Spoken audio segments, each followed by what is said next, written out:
as good a look as you can hope to get, the one Andrew got? Well, without a timeout, absolutely. I mean, to be at the rim, maybe there's another second left on the clock. Maybe we get the offensive rebound. But before all that, we were down. And the guys buckled down and got the stops that we needed to get. They executed, our special situation actions well down the stretch and gave us a chance. They gave us a chance to win, and proud of the effort, down the stretch there. We needed to get a few more stops. So the first, 30 minutes, we didn't guard them well enough, but definitely mustered enough down the stretch. And I know the crowd's energy was fantastic and really helped us there down the stretch. Yeah, I was going to say you got the stops at the end, but if you look at the box score, their shooting numbers, other than the free throws, really jump off. Mm-hmm. What was the biggest issue for the first 3 quarters of the game or whatever? We didn't touch their closeouts. We got to continue to build our habits of chasing screens and being there on the catch. They skipped a few. We didn't close out. We didn't touch them on the shot. We kind of stopped short. It's a really good shooting team. I mean, I give Mike a lot of credit. It's a team that shoots the ball well. They play well together. They made enough shots. That they made the plays they needed to make. At times, we just needed to get a stop, and it was a one-on-one play, and maybe they got to the free throw line, or a shot was called or a foul was called. I watched the game, but I thought that we stayed in front, and at times when I felt like we guarded our yard and stayed in our lane and kind of stopped them. The whistle was blown, and they ended up getting free throws out of that. So those were, some of the reasons why they were able to score at times, and we couldn't get our stops. Yeah. How often do you guys practice that end of game situation, the missed free throws by them, and then the chance to run it up the floor quick? How often do you guys practice that, and is that kind of what you were looking for from Rhodey, to be aggressive, even though maybe he looked a little hobbled at times? Mm-hmm. Well, we practice, special situations, end of the games, almost every day. As I said before, without a timeout, I'm not sure what else we could have done with 6 seconds on the clock. You don't have time to do much. You just got to get the ball down the floor, hope you can get a shot at the rim, and have a chance for an offensive rebound. And I think that they executed that fairly well. Coach Tain had 10 points, 6 rebounds, another good game for him. You played him at the 4 a lot. Just what did you think of what he did at that spot? Yeah, the four-man matchup was a bit of a problem for us today. At times, it was more physical than us. Then at times, there was more quickness, and the four-man kept attacking closeouts and getting downhill and getting in front of the rim. I think Tain probably did the best job of maintaining his balance, keeping the ball out of the paint, and also contesting some shots. But then at times, we gave up the offensive rebound because of his size. So sometimes, my thing is, what's the potential solution to the problem? We try to look at it. And then the next question is, are we willing to live with the result? And we knew that he was going to be undersized, and the result's potentially going to be the offensive rebound. But he was able to keep the ball in front. That was the decision that we made. You got 3 home games that have kind of come down to the wire now, and been on the losing side of all 3 of those. How much does that kind of deflate when you're looking for just a spark to kind of bring some more joy to the locker room? Well, if you approach this thing as it is, which is a gift, I have the opportunity to coach a team, the opportunity to play a game, John Paul Jones Arena, in front of that crowd, the opportunity to represent this university and this conference. Deflation shouldn't exist. Only gratitude, regardless of, if your highs and lows are going to come based on the scoreboard, then you're going to live a miserable life. So for us, it's continuing to appreciate what we have, living in the pillar of thankfulness. Yes, we want to win. My answer to your question would be, that is what an inexperienced young group goes through before you can have success.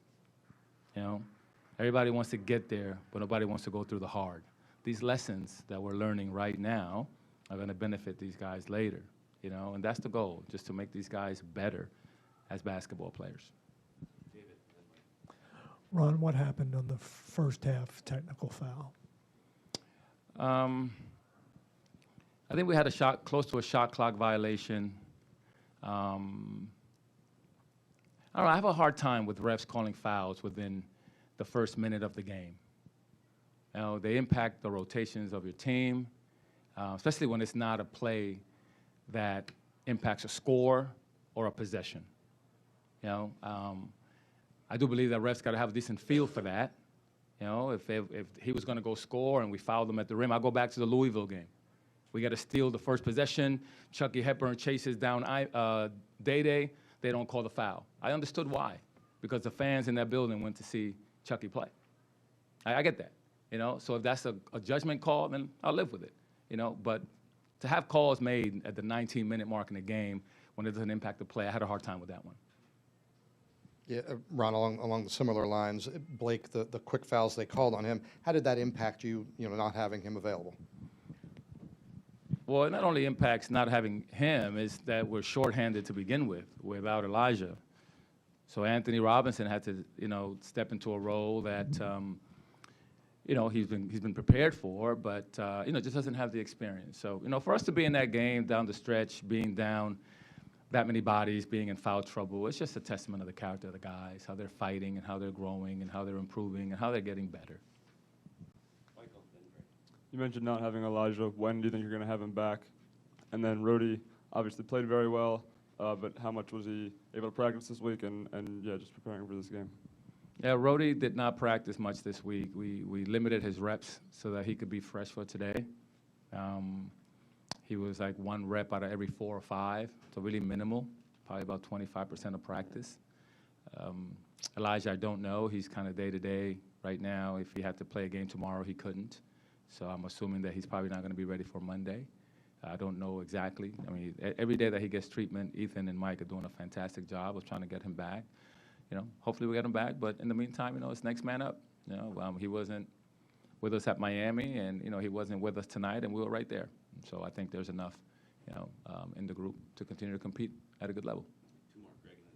Yeah, what kind of jolt did you feel like Day-Day gave you coming out of the locker room after halftime, and why was he able to have success driving the basketball like he did in that sequence? I think they were switching his ball screen, and he was able to take advantage of it to the baseline. He gave us a good injection of some transition baskets, and we want him to be able to score from the side, especially, when teams are switching and he has a mismatch. He has the green light to do that. But for the most part, I think that, he found the right shots. I don't think he took any shots that we were concerned with. I think he played within himself. He played within the system. I think he did a really good job today. I'll watch it, and we'll compliment him, and hopefully he keeps growing as well. In that final stretch in the second half, there was a possession where you guys went into a zone. I think it was just one possession. What was the motivation for that, and what did you think of that? Well, it was just to see if we could steal a possession. That's what we were trying to do. I keep encouraging the guys that basketball it's a game of possessions. If we can attack this thing just one possession at a time, just one at a time, and move on quickly. Had made a great play, move on. You made a bad play, move on quickly. Because we're going to have about 150, 60 possessions, and you can't get hung up on one. But yet, every single possession, it's its own game. And the goal is to win more possessions than the opponent. And that's the lesson for these young guys. I'm trying to instill in them, okay, that every possession, it's its own battle. Being fatigued is not a reason to stop. That possession could win or lose you the game. And then in the end, you take the combination of all those possessions, and if you win most of them, then you will have a chance to win. That's what we're trying to do. And this team is about 10 possessions away from being in a completely different space.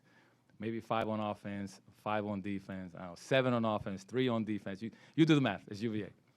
But I think that's how close they are, but it's also how far they are. So that's the lesson here for us. Thanks, Coach. Thank you, guys. Coach Young will be next.